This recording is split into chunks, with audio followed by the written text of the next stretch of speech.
প্রতি বছরই পৌরশরীর এই উৎসব গাউসিয়া সমিতির পক্ষ থেকে এই জামে মসজিদে অনুষ্ঠিত হয়ে থাকে। আমি বেশ কয়েকবার আসার সৌভাগ্য আমার এখানে হয়েছে। আমি দেখেছি খুব সুন্দরভাবে, এটা শুনতে মনে হয় ইন্দ্রনগর জামে মসজিদ, কিন্তু আমাদের রাজ্যে যে ঐতিহ্য এবং পরম্পরা তাকে সামনে রেখে আমি দেখেছি রাত ভোর শুধু মুসলিম সম্প্রদায়ের নয়, সমস্ত সম্প্রদায়ের লোকজন এখানে আসেন দোয়া নেওয়ার জন্য, আশীর্বাদ নেওয়ার জন্য। আমাদের রাজ্যের একটা ঐতিহ্য আছে, আমাদের দেশের একটা ঐতিহ্য আছে। এটাই প্রমাণ করে ইন্দ্রনগরে যে গাউসিয়া এই মসজিদে যেটা উৎসব, এখানে সমস্ত অংশের মানুষের অংশগ্রহণ হয়। এটা রাজ্যে এটাকে আমাদের বজায় রাখতে হবে, এই মহলকে আমাদের আরো সমৃদ্ধ করতে হবে। তবেই দেখবেন আমাদের সমাজ, আমাদের পরিবার, আমাদের রাষ্ট্র উন্নয়ন সম্ভব হবে। আমাদের রাজ্যে, আমাদের দেশে প্রধানমন্ত্রী নরেন্দ্র মোদীর নেতৃত্বে, আমাদের প্রফেসর ডক্টর মানিক সাহের নেতৃত্বে, সরকারের নেতৃত্বে আমাদের প্রতিটি জায়গায় প্রতিটি ধর্মীয় প্রতিষ্ঠান খুব সুন্দরভাবে সুরক্ষিত আছে। যার যার ধর্ম, যার যার কর্ম তার মনে নিজের ইচ্ছা মতো করতে পারে। আমি দেখেছি অনেক রাজ্যে, অনেক জায়গায় আমার রাজনীতি করার সৌভাগ্য হোক বা প্রশাসনিক কর্তা হিসেবেও অনেক জায়গায় আমি গিয়েছি, দেখেছি মন্দিরের পাশাপাশি মসজিদগুলির জন্য সরকারিভাবেও কিন্তু অনেক কাজ করে দেওয়া হয়।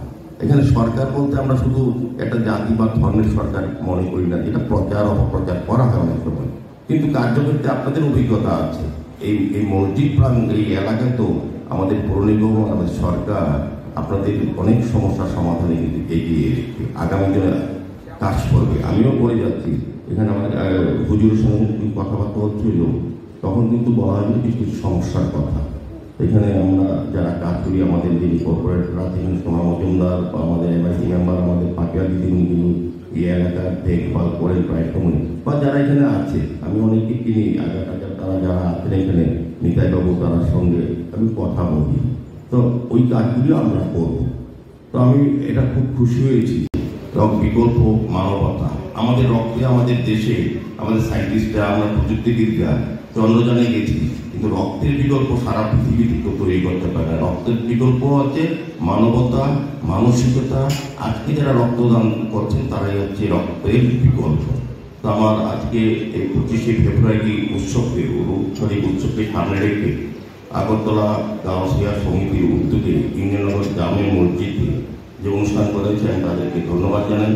আমি বলবো যে ধর্মীয় কাজের পাশাপাশি মানবিক দৃষ্টিকোণ থেকে সামাজিক দায়িত্ব, সামাজিক কর্তব্য হিসাবে তারা যে কাজ করে যাচ্ছেন, আগামী দিনেও এটা আরও বেশি করে প্রসারিত হবে বা সমৃদ্ধ হবে। এবং আমাদের মধ্যে বিশেষ করে এই এলাকা সহ এই রাজ্যের দেশে আমরা যেমন জাতি, ধর্ম, বর্ণ নির্বিশেষে একসঙ্গে থাকতে পারি, একসঙ্গে চলতে পারি, একসঙ্গে একে অপরের প্রয়োজনে নিজেকে নিয়োগ করতে পারি বা নিয়োজিত করতে পারি, সেই কাজটা আমরা করে যাব। তবেই হবে আসল ধর্মীয় কাজ, আসল মানুষের কাজ হবে। এবং এই উৎসবের সফলতা তখনই আসবে যখন যত বেশি সংখ্যক আমি যে ধর্মের আছি, যে উৎসব করি, তার থেকে যদি বেশি অন্য ধর্মের লোককে আমি অংশগ্রহণ করি, তবে আমার ধর্মের বা আমার কর্মের সফলতা আসবে। সেটা এই গাউসিয়া সমিতি অনেকবার অনুষ্ঠানের মাধ্যমে প্রমাণ করেছেন। আগামী 25শে ফেব্রুয়ারি যে অনুষ্ঠান হবে, এখনো সকল অংশে, সকল সম্প্রদায়ে, সকল জাতি মানুষের অংশগ্রহণ থাকবে। সকলের দোয়া, সকলের আশীর্বাদ এখান থেকে হুজুর থেকে আমরা পাবো, এই আশা ব্যক্তির সামনে থেকে রক্তদান উৎসব যে সমাজের প্রতি দায়িত্ব, সামাজিক কর্তব্য, ধর্মের পরেও ওই কাজগুলিও, এটা একটা বড় ধর্ম। মানব ধর্ম যদি শ্রেষ্ঠ ধর্ম হয়, আমি বলবো এই রক্তদান উৎসবে অংশগ্রহণ করা। আজকে যারা রক্তদান উৎসবে রক্তদান করবেন বা অংশগ্রহণ করবেন তাদেরকে যেমন ধন্যবাদ জানাই, পাশাপাশি আমাদের রাজ্য সরকারের স্বাস্থ্য বিভাগের ডক্টর বা প্যারামেডিকেলের যারা স্টাফরা এই রক্তদান উৎসবকে সফল করার জন্য সহযোগিতা করছেন, তাদেরকেও ধন্যবাদ জানাই। স্বাভাবিকভাবে বলবো আমাদের রাজ্যে আমাদের সরকারি Subscribe to Tripura Info and press the bell icon so that you never miss any latest updates and news on Tripura.